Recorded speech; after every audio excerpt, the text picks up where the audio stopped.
إن الله لا يستحيي أن يضرب مثلا ما بعوضة فما فوقها فأما الذين آمنوا فيعلمون أنه الحق من ربهم وأما الذين كفروا فيقولون ماذا أراد الله بهذا مثلا يضل به كثيرا ويهدي به كثيرا وما يضل به إلا الفاسقين الذين ينقضون عهد الله من بعد ميثاقه ويقطعون ما أمر الله به أن يوصل ويفسدون في الأرض أولئك هم الخاسرون۔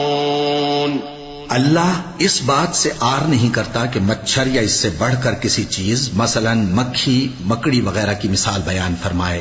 اب جو مومن ہیں وہ یقین کرتے ہیں کہ وہ ان کے پروردگار کی طرف سے سچ ہے، اور جو کافر ہیں وہ کہتے ہیں کہ اس مثال سے اللہ کی مراد ہی کیا ہے۔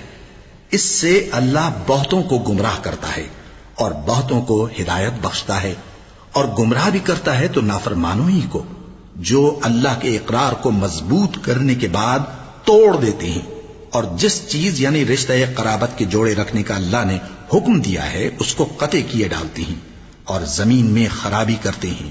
یہی لوگ نقصان اٹھانے والے ہیں۔ كيف تكفرون بالله وكنتم أمواتا فأحياكم ثم يميتكم ثم يحييكم ثم إليه ترجعون هو الذي خلق لكم ما في الأرض جميعا ثم استوى إلى السماء فسواهن 7 سماوات وهو بكل شيء عليم وإذ قال ربك للملائكة إني جاعل في الأرض خليفة قالوا أتجعل فيها من يفسد فيها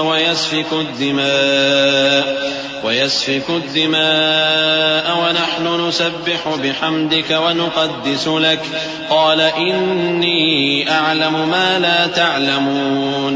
کافرو، تم اللہ سے کیوں کر منکر ہو سکتے ہو؟ جس حال میں کہ تم بے جان تھے تو اس نے تم کو جان بخشی، پھر وہی تم کو مارتا ہے، پھر وہی تم کو زندہ کرے گا، پھر تم اسی کی طرف لوٹائے جاؤ گے۔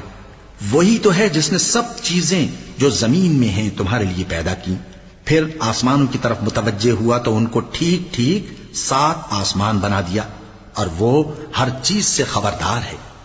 اور وہ وقت یاد کرنے کے قابل ہے جب تمہارے پروردگار نے فرشتوں سے فرمایا کہ میں زمین میں اپنا نائب بنانے والا ہوں۔ انہوں نے کہا کیا تو اس میں ایسے شخص کو نائب بنانا چاہتا ہے جو خرابیاں کرے اور کچھ تو خون کرتا پھرے؟ اور ہم تیری تعریف کے ساتھ تسبیح و تقدیس کرتے رہتے ہیں۔ فرمایا میں وہ باتیں جانتا ہوں جو تم نہیں جانتے۔